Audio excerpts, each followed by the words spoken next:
Primera incursión dentro de la pintura, dentro del dibujo, se debió a una tía abuela, una hermana de mi abuela paterna. Ella trae de acá de Cartagena, va a visitar a su hermana, que es mi abuela, y trae unas, digamos, unas cartillas en donde se coloreaba, ¿sí? Elefantes y animales y otras cosas del circo y todas estas cosas. Lo trajo como un regalo. Entonces a mí me apasionó muchísimo, me puse a colorear, yo quedé realmente como en suspenso y fui directamente digamos, al asunto. Entonces ya la cosa no era colorear algo que estaba delimitado por bordes, sino que comencé a ser autónomo y comencé a retratar como las cosas del mundo específicamente. Ese retratar las cosas del mundo era lo que sucedía desde la ventana de mi casa hacia la calle. Personas corriendo cuando llegaba la lluvia, caballos que pasaban, porque nosotros estábamos en el borde de unas fincas, y entonces pasaban caballos, ganado y todas estas cosas, y gente en bicicleta o en carros, a cierta velocidad, y siempre desde ese momento el movimiento fue una de las características que representa mi trabajo como tal, desde la infancia. Concurso, digamos un concurso infantil en el parque de Cereté. Tenía 5 años y ganó el concurso. Pues mostraba avionetas fumigando, que era una de las cosas que Cereté en ese momento era la tierra del algodón, y había muchas avionetas por todo el cielo fumigando todo el tiempo, y a mí me apasionaba todo realmente lo que veía, lo retrataba en movimiento. Y comenzó a ganar los primeros premios, y eso comenzó a darme de alguna manera una fuerza especial. En mi casa mi abuelo tenía litografías de obras de arte, entonces allá había Velázquez, ¿sí? Había Van Gogh, ¿sí? Había Mondrian y había Jackson Pollock, que litografías dentro de la casa como tal. Mi abuelo se movía en un ambiente intelectual, era una persona muy culta, era un abogado, pero era también periodista. Me hablaba de Botero en ese momento. Ahí comenzó mi educación realmente frente a la pintura y al deseo realmente de hacer cosas. También comencé a ilustrar, digamos, hacer ilustraciones de cómics, y creé incluso un cómic especial, ¿sí? De un indio, y algo que tenía que ver, influencia, digamos, del mundo antiguo y del mundo prehistórico. Por allá como en el año 75, mi tío Raúl Gómez Hattin llega a vivir a una finca cerca que se llamaba Mozambique. Y entonces él descubre que yo tengo una vocación para la pintura y todas estas cosas. Y de esas casualidades llega un personaje a vender una enciclopedia a la casa, una enciclopedia Glorier y de los clásicos. Y entonces esta enciclopedia tenía toda la historia de la pintura, cosa que le propuso a mi mamá y a mi papá que la compraran porque era vital para mi formación.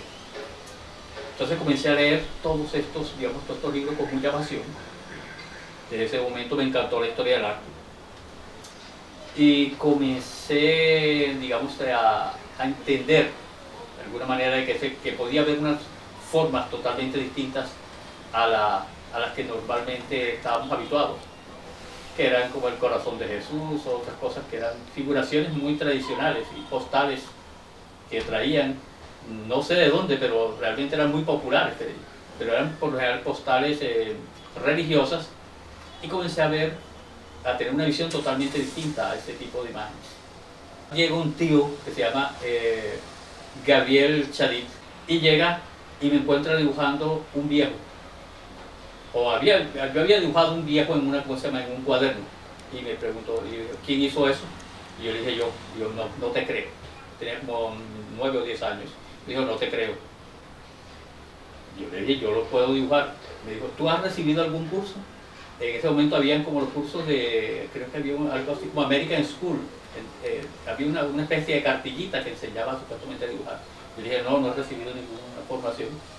Y entonces me retó, dibuja pues, para ver qué sucede. Y entonces yo dibujé el viejo de nuevo, un viejo con un báculo, rápidamente. Se quedó asombrado y me preguntó, ¿tú conoces el óleo? Y yo le dije, no conozco el óleo. Ah, bueno, listo, no hay ningún problema. Nos vemos en una semana. Y se fue para Sincelejo. Y regresó con toda una gran cantidad de óleos y un bastidor y un lienzo que me enseñó a preparar y todas estas cosas. En la finca cerca de la casa, que era Mozambique, donde vivía Raúl. Después que Gabriel se va, me deja los óleos, me deja, digamos, las instrucciones de cómo podía pintar al óleo. Comienzo a pintar los primeros, digamos, mis primeros cuadros al óleo. Y pinto una escena de un personaje, digamos, cabalgando en la noche bajo la luna llena, el cual a mi papá y a mi abuelo le parecía que tenía una luna llena demasiado grande, porque era gigante con relación a la proporción del personaje y al bosque en donde estaba. Y entonces comienza una discusión con mi tío Raúl Gómez, entonces, y mi papá Rubén Gómez y mi abuelo Joaquín Pablo. Comienza una discusión frente a qué tamaño debía tener la luna. Y yo discutía que al ver una película sobre los tres mosqueteros, aparecían una cantidad una cantidad de personajes cabalgando en el horizonte con un sol gigantesco. No era proporcional la imagen con relación a las imágenes de los personajes que corrían a través de la pantalla. Digo, es una de las cosas que más me ha motivado. Sigo incluso exagerando, ¿sí?, la forma como este cuadro. Los personajes que están aquí, estas dos mujeres que están acá, están a una escala totalmente distinta a esos brazos que aparecen como orando.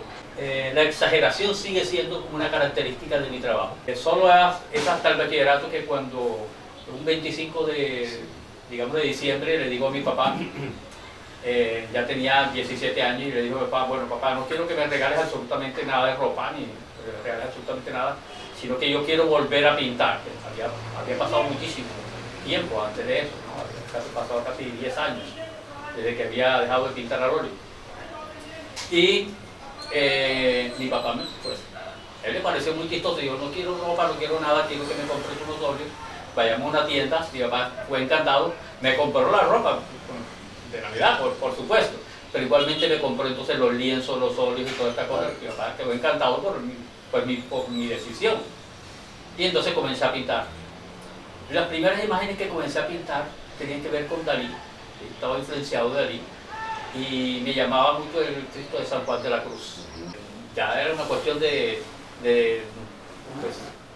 decidir qué realmente iba a estudiar.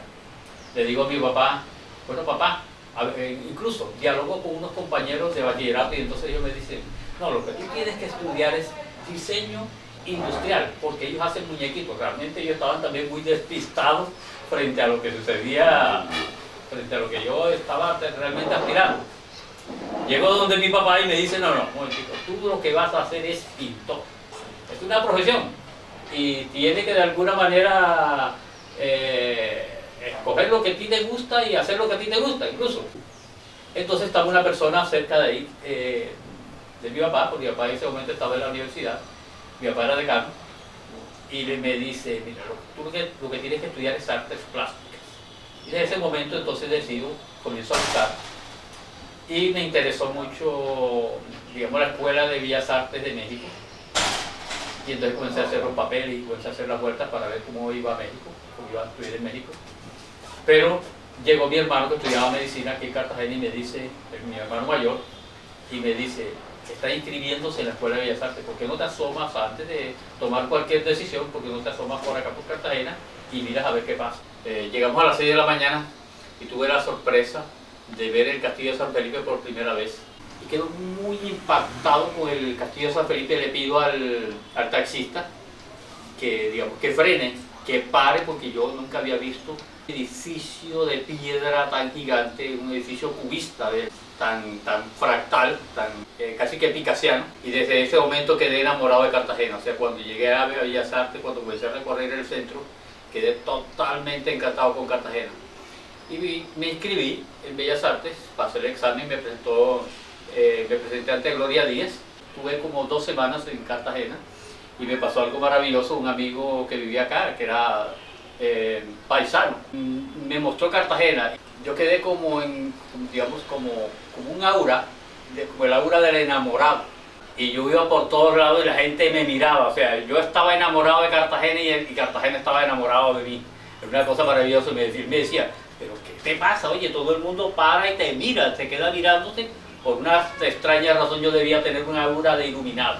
Creo que no me ha vuelto a pasar nunca más. Después vienen los estudios en Bellas Artes, comienzo a estudiar en primero y todo esto, y comienzo a ir a la biblioteca y comienzo a tener de alguna manera una educación mucho más amplia que la que había tenido hasta este momento. Y comienzo a dibujar sin parar y a pintar sin parar, que fue una cosa.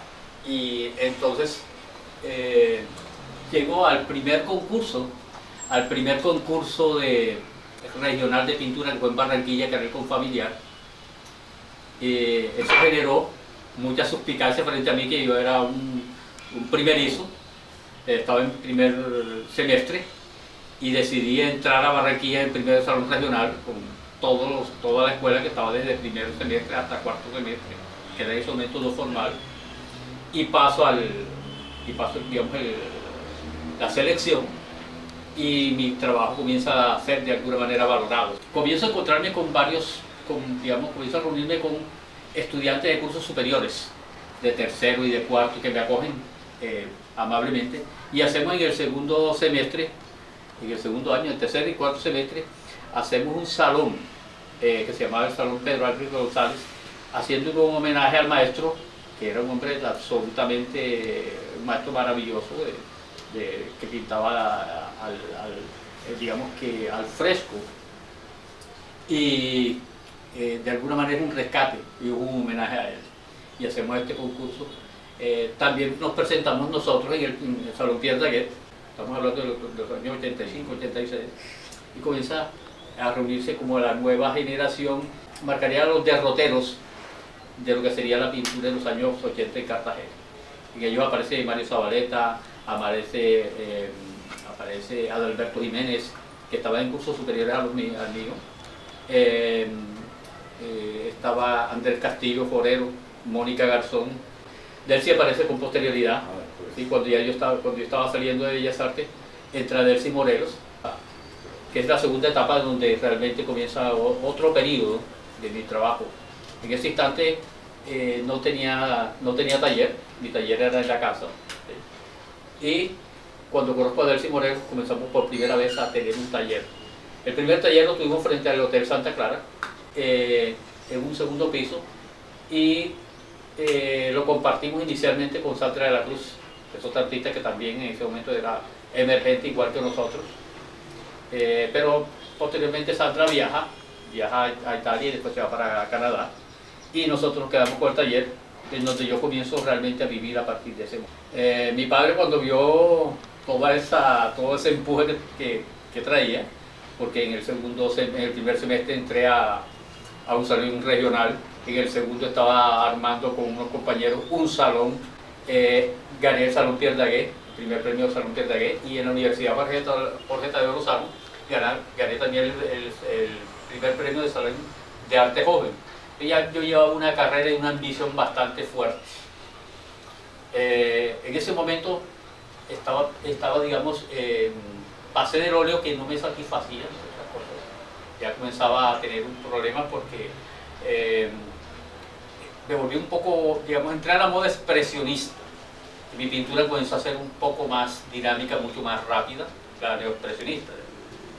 Y el óleo tenía un impedimento para mí. Yo era muy impulsivo y yo quería hacer 4 cuadros en un solo cuadro, y todo se me volvía como una plastilina cuando uno la revuelve totalmente. Los cuadros al final de la noche, que pintaba de noche, eran totalmente engrisados y ya no podía rescatar casi nada. Encuentro en la posibilidad del pastel un camino que va a poder expresarme con mayor rapidez y con mayor fortaleza.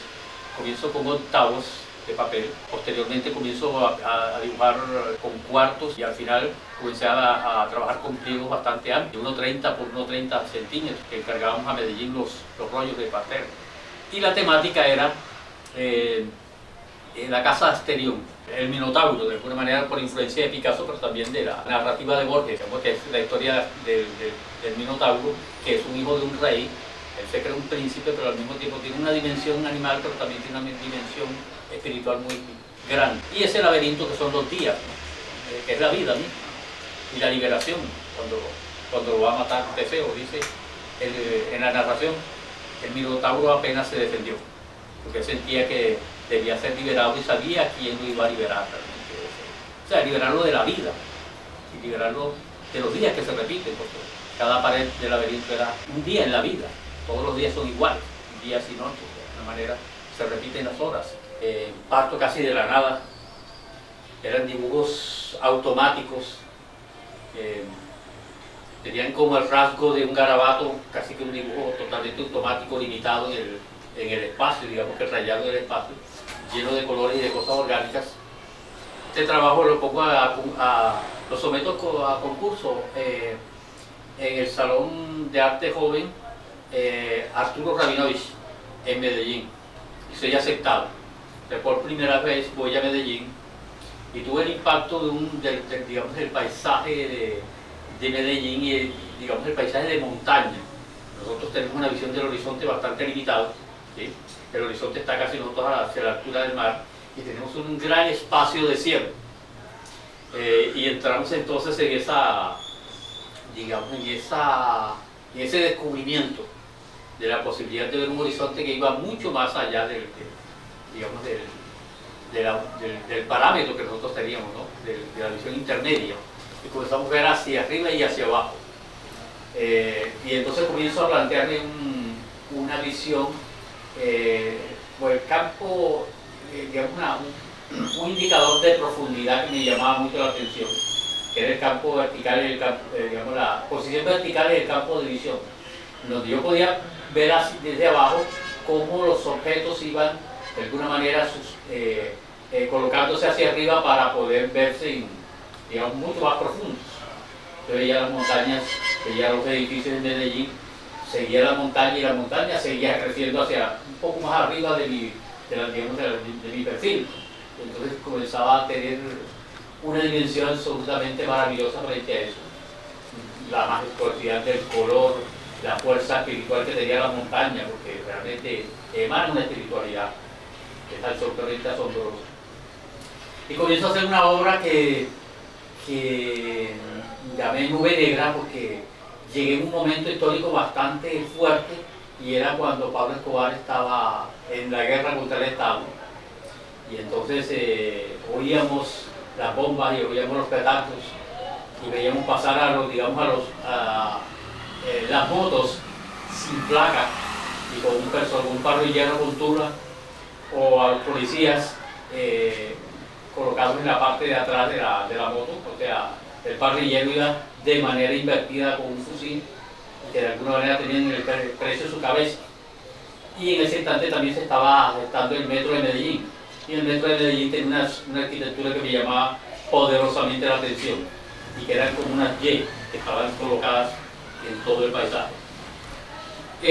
Digamos que ese evento hizo que pintara una obra que se llamaba Nube Negra, que era realmente un horizonte incendiado, ¿sí? La parte de arriba era un horizonte incendiado, una montaña que era absolutamente majestuosa. Realmente pinté ese cuadro a la manera de Rembrandt, una pincelada bastante fuerte y muy cálida, muy llena de pintura y de mucha fuerza, de unas direcciones, digamos, de una gestualidad muy fuerte. Y hacia abajo coloqué una mata de maíz, pero también en la parte de abajo también volví al horizonte. Estaba influenciado por Viviana Vélez en ese instante, que era una pintora que colocaba un horizonte absolutamente curvo y colocaba digamos, palmeras que salían por el borde, ¿sí? O sea, por detrás del espectador, y cortaban el borde, ¿sí? Por encima de la composición. Y comienzo a tener, de alguna manera, Viviana me muestra el acrílico, me dice cuáles son las virtudes del acrílico, que se seca muy más rápido que el óleo, porque ya yo me había distanciado del óleo por el pastel, por esa misma razón, y comienzo a pintar, digamos, paisajes inmersos dentro de esa tragedia que se vivía en Medellín, que me pareció bastante fuerte. Esos paisajes los humanizaba, les daba una dimensión otra vez de movimiento como el de la infancia. Todos esos paisajes estaban totalmente movidos, las nubes, los árboles, digamos, y la ventisca aparecía como una animación que la pincelada recorría, el espectador recorría el cuadro casi que con un desequilibrio. Vi un desequilibrio real en toda la imagen. La imagen digamos, se planteaba de una manera vertical, y comencé a llamarle los cuadros góticos, y los paisajes góticos como tal, por la elevación de la imagen. Eh, una de esas obras la tiene Ricardo Cifuentes, la persona que está haciendo la entrevista, que la adquirió en ese momento. Es una obra maravillosa, que me parece que es una gran adquisición y que me abre un camino a un nuevo trabajo, y que el maestro Roda me hizo una crítica frente al manejo del color, en donde me decía que ese colorido que yo manejaba era muy directo. Estábamos en el momento digamos, de la pintura, de la mala pintura y del color estridente, y él comienza a hablarme un poco de cómo enderezar el color, por qué razón mis colores eran demasiado directos y carecían de alguna manera de mezclas y de las posibilidades pictóricas. Era muy limitado mi colorismo. Entonces, creo que cogí rabia en ese momento porque me sentí muy tocado, porque lo hizo de manera pública y bastante fuerte. Los españoles tienen esa cosa, digamos, áspera y fuerte, y directa de decir las cosas. Nosotros somos más, damos más rodeos para decir las cosas. Y entonces me fui para mi casa y me di cuenta, revisé todos mis libros, y me di cuenta de que realmente los cuadros que estaban mezclados con otros colores, tanto con tintes, que eran colores más blancos, como con matices, con colores más negros, más con grises. Y entonces comencé una nueva etapa de mi trabajo. Vi una espiga en la obra de Kiefer, de Ansel Kiefer, un pintor alemán, y me llamó poderosamente la atención un paisaje bastante oscuro, una espiga que estaba colocada sobre un cuadro. Ese cuadro me inspiró a buscar una imagen que realmente tuviera una relación directamente conmigo, porque sentí que yo había regresado al patio de mi casa, que era bastante húmedo, y había de toda clase de animales, de pájaros, de insectos, de reptiles, de todas las cosas, mejor dicho, toda una fauna completa, un jardín casi que temático. Si hubiéramos hablado, digamos, de botánica, hubiésemos hablado de zoología. Además, mi papá era biólogo, porque mi papá es veterinario, entonces también me hacía ver imágenes en el microscopio, y eso influenció poderosamente sobre mi trabajo también. Esa biología comenzó entonces a aparecer en forma de flores. Cogí una flor y coloqué esa flor en ese paisaje atormentado que había visto, digamos, el paisaje social que había visto en Medellín, y lo coloqué sobre en primer plano, las flores gigantescas que caían en abismos. Era un poco como la precariedad de la vida. Pero también las flores no significaban absolutamente nada.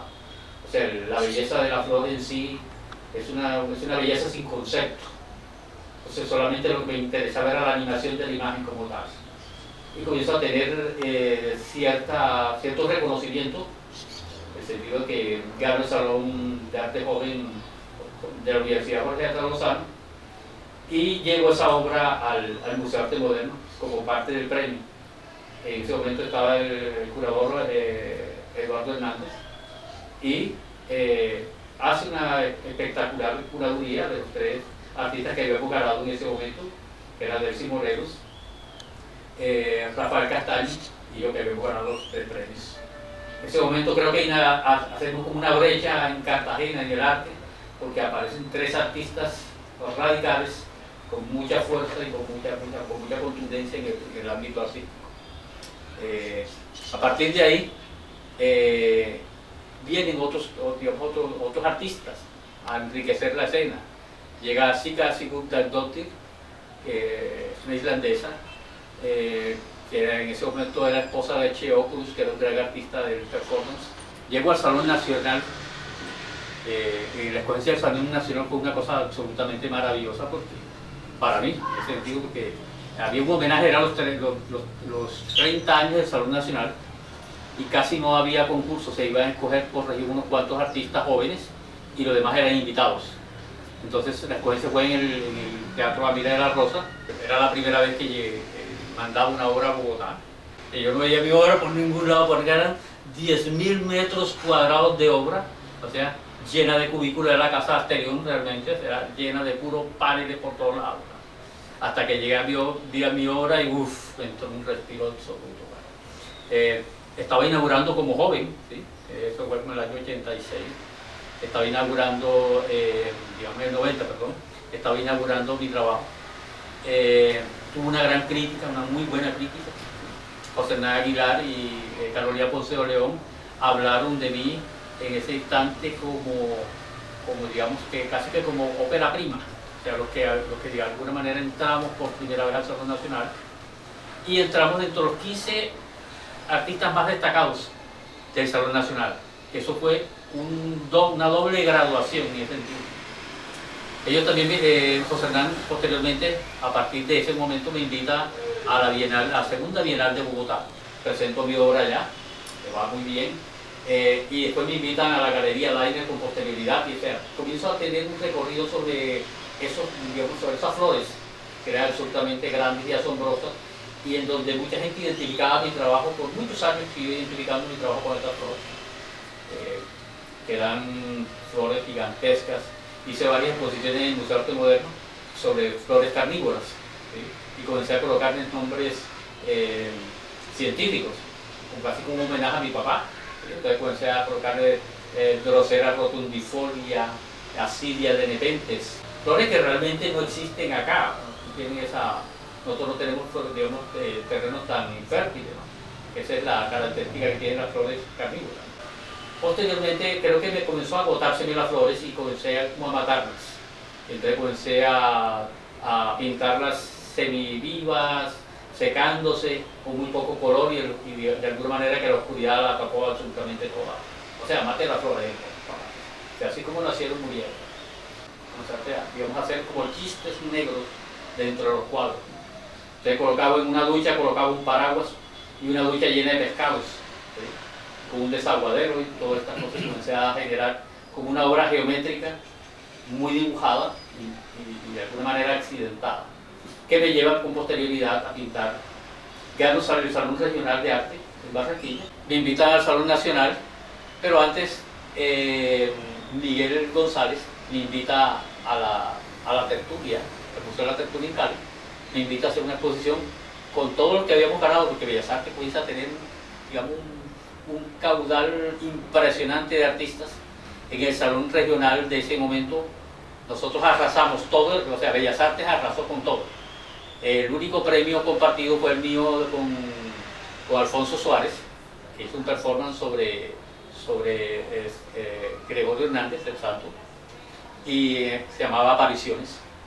Y mi obra es compartida, somos el primer premio compartido, y las menciones de honores todas son de Cartagena, todos son de Bellas Artes, que es una cosa que es digamos, un semillero de artistas muy fuerte.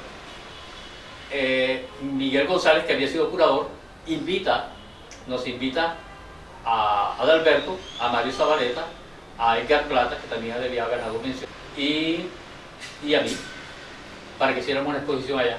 Pero decidimos hacer una obra, creo que mandamos, realmente nosotros éramos muy dedicados y teníamos una producción bastante grande. Y cuando enviamos la obra allá, ellos esperaban que íbamos a mandar una sola obra. Y resulta que nosotros llegamos casi con 6 o 7 obras cada uno. Y decidieron ampliar, digamos, la exposición y nos hicieron casi una individual a cada uno. Yo regreso a Bogotá. En ese momento tenía una nueva relación, ya me había separado de Delcy, que había sido mi compañera de trabajo en mucho tiempo. Y comienzo digamos, a tener una nueva época. ¿Sí? Comienzo, digamos, varía mi trabajo absolutamente. Y al llegar a Bogotá, me instalo en Bogotá, digamos, en La Macarena, el barrio La Macarena, y comienzo a pintar una obra un poco más ácida. Ya no era una obra café, chocolates, rojos, digamos, rojos corales y verdes brillantes, sino una obra de amarillos, rojos, verdes, azules, muy subida, una obra ácida.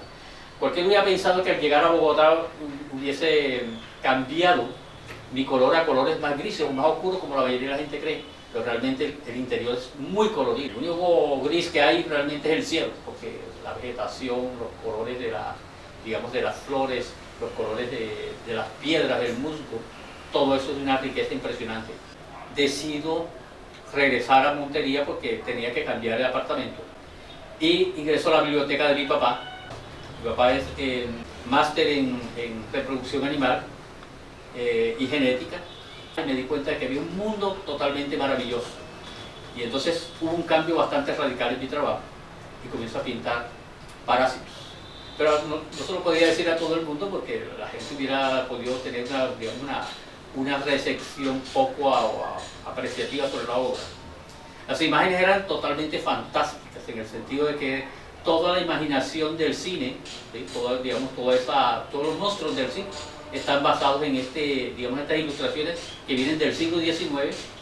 Y entonces, muy curiosamente, muchos de ellos tienen núcleos. Y comencé a darme cuenta por una imagen, un parásito que se llama Yardias lambrias, que parecía que tuvieran dos ojitos, pero realmente eran dos núcleos y tenían cara de viejita.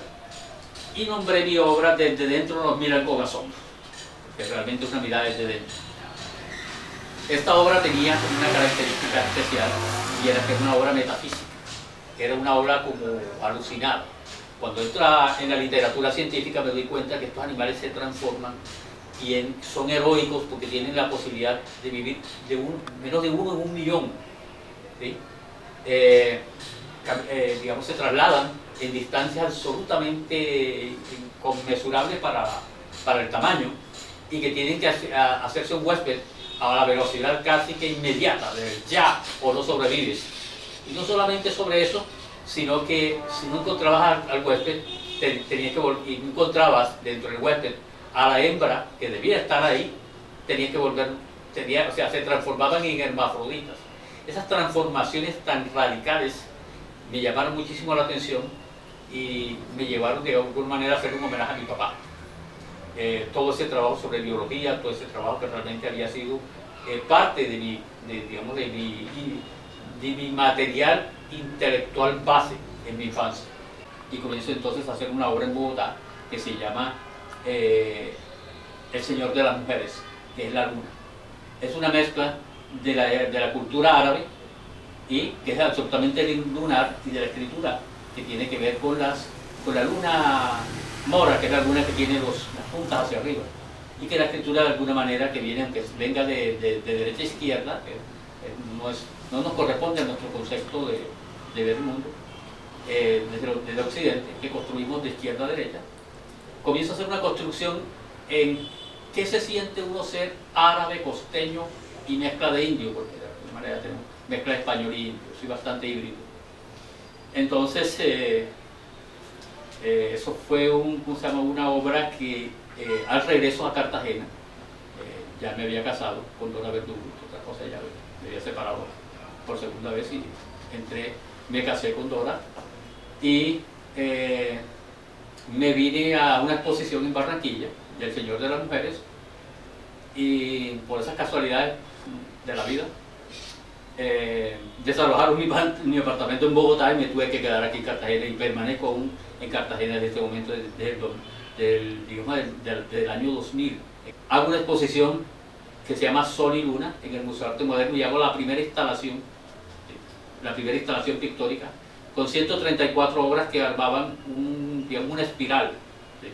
Unas espirales que hablaban del macho y hembra precolombino. Pero esta es una obra que se llama Territorio y Fronteras, que es casi el escenario de la gentrificación.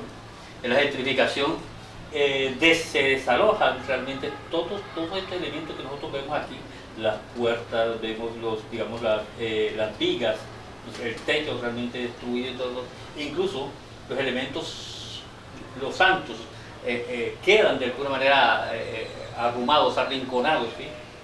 La vida espiritual como tal, de los templos y todas estas cosas, quedan absolutamente, desalojados de todo esto que nosotros vemos incluso acá, como el futuro realmente del desarrollo de todas estas, de la ciudad como tal, como aparece realmente, incluso desde aquí, desde mi balcón, aparece como toda esta escenografía de la modernidad igual, ¿sí? Por lo tanto, cuando se desaloja todo este conocimiento que viene de siglos, que viene de los abuelos, que viene de los tatarabuelos, que viene de la infancia, que viene de todos estos elementos que tienen contenido, no solamente desde la construcción de la imaginación, sino desde la construcción de la memoria, queda absolutamente desalojado por una limpieza, ¿sí? De las formas, arquitectónicas, ¿sí? A los lugares en donde donde habitaron por muchos años. ¿Sí? Todo eso queda desalojado, todo eso queda derrumbado, hay una especie de limpieza, ¿sí? Podríamos decir que es una limpieza étnica, en ese sentido, que tiene un nombre de gentrificación, pero pienso que es mucho más violento que un concepto. Regreso de Bogotá, por ciertas circunstancias, ya tengo 2 hijas, estoy viviendo aquí en Cartagena,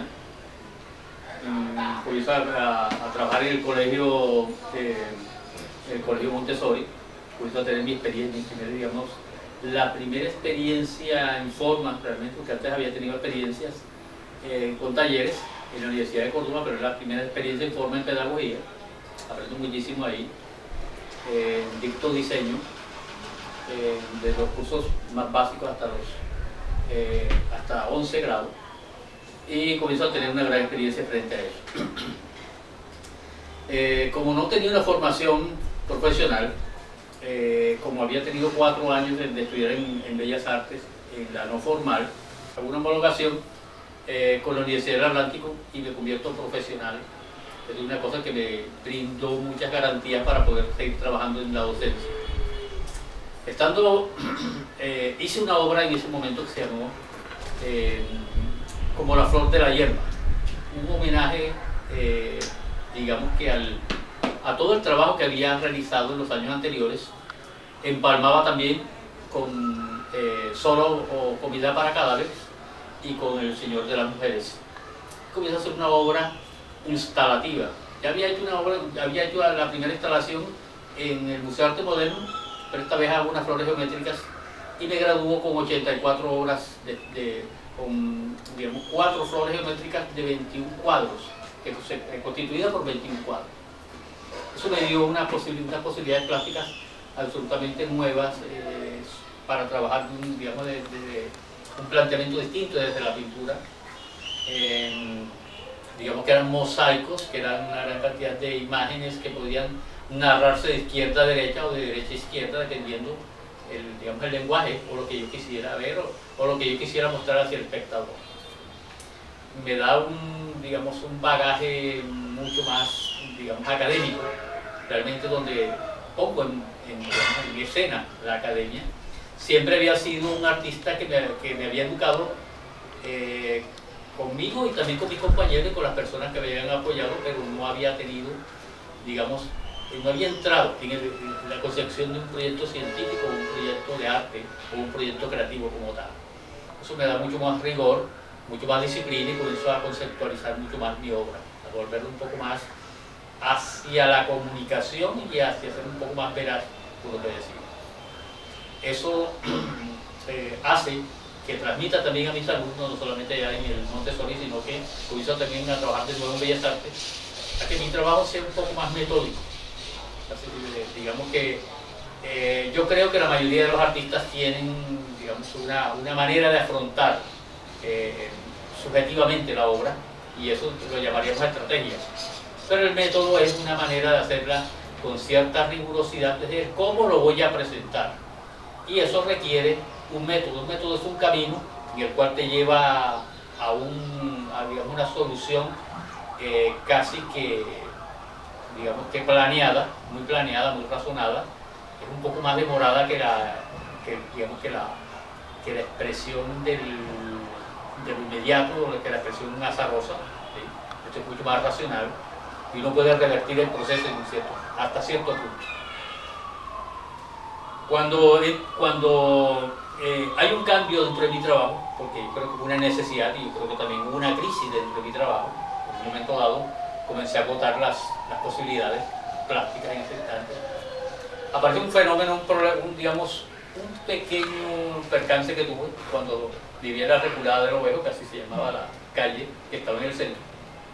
Salgo un día y trato de llegar a la Bellas Artes, al Parque de San Diego, y me detienen unos policías y entonces unos soldados y me dicen que no puedo pasar hacia allá. Entonces yo le pregunto por qué no puedo pasar. Y me dicen que se había casado Jerónimo Uribe, ¿sí? Y por lo tanto no podíamos pasar, o sea, las personas que vivíamos en el barrio no podíamos acceder a ninguna parte del barrio porque De alguna manera el delfín se había casado y él estaba descansando ese día, era el otro día de la fiesta y nadie podía hacer absolutamente ruido por toda la cuadra. Entonces regresé furioso a mi casa y decidí hacer una obra que tuviese una confrontación frente a eso. Y entonces, digamos que entré a mi biblioteca, como casi siempre hago cuando tengo una necesidad, ¿sí? Y en un libro que se llama el Diccionario Simbólico de Cirlot, busqué ciudad antigua o ciudad murada, porque realmente Cartagena es una ciudad antigua que tiene una concepción absolutamente medieval. Es una ciudad que está amurallada, ¿sí? Que fue construida de alguna manera para la defensa, tiene todos los barrios y tiene de alguna manera los edificios de poder están constituidos hacia el centro y están distribuidos todos los estamentos de poder, tanto el de la iglesia como el de justicia, como el de la gobernación, como todas estas cosas.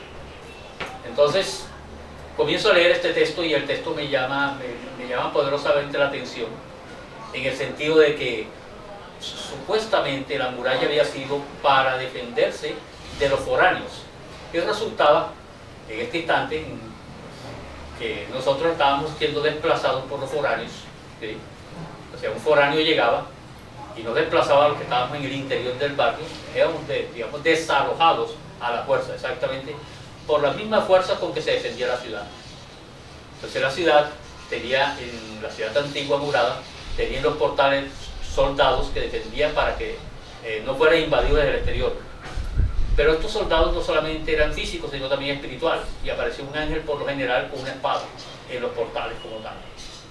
Eso me inspiró, ¿sí? Para hacer estas mujeres de alguna manera que eran como una especie de santas, ¿sí? Una santa, de alguna manera una Santa Teresa, pero una Santa Teresa que en su versión se saca los ojos, ¿sí? Por no querer ver la belleza del mundo, digamos, para ver la belleza espiritual, ¿sí? Okay. Digamos que es un personaje que totalmente, que es una protectora también, como todas las santas, ¿eh? Nosotros tenemos en Cartagena a la Virgen de la Candelaria como una protectora de la ciudad como tal.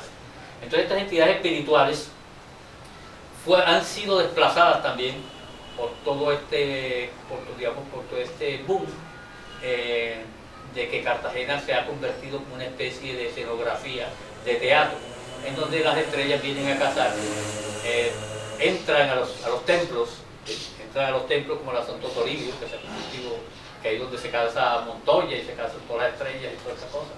Montoya, el corredor colombiano de autos. Y entonces digamos, el templo comienza a no cumplir un papel espiritual, sino un papel de escenografía, como tal. Y comienza a ser vendido como una escenografía. Lo mismo el Santa Clara entra no solamente a ser inicialmente un convento, sino un hotel, y después a desplazarlo, incluso comienza a desplazarnos a nosotros, los que vivíamos dentro de la ciudad, comenzamos a ser desplazados. Entonces yo hago una crítica con Quimera, estas mujeres que de alguna manera se enfrentan a las dos ciudades, esa ciudad que nosotros vemos acá, que es la ciudad construida, y la ciudad que nosotros tenemos acá en la parte, digamos, trasera de este apartamento, que es la montaña, es la ciudad orgánica, ¿sí? De alguna manera se enfrenta a esa ciudad orgánica, de arquitectura orgánica, hecha de manera natural por desplazados, contra esta arquitectura absolutamente racional, llena de, digamos, de estructuras de vigas, ¿sí? De vigas de construcción, de grúas y todas estas cosas, ¿sí? Pero este personaje de alguna manera, tarde o temprano habrá un choque en Cartagena. O sea, no es que yo lo desearía, sino que realmente está sucediendo, en el sentido de que los cartageneros hemos estado siendo desplazados de nuestros recuerdos, y plantean, digamos, una mercantilización de la imagen de Cartagena como patrimonio de la humanidad.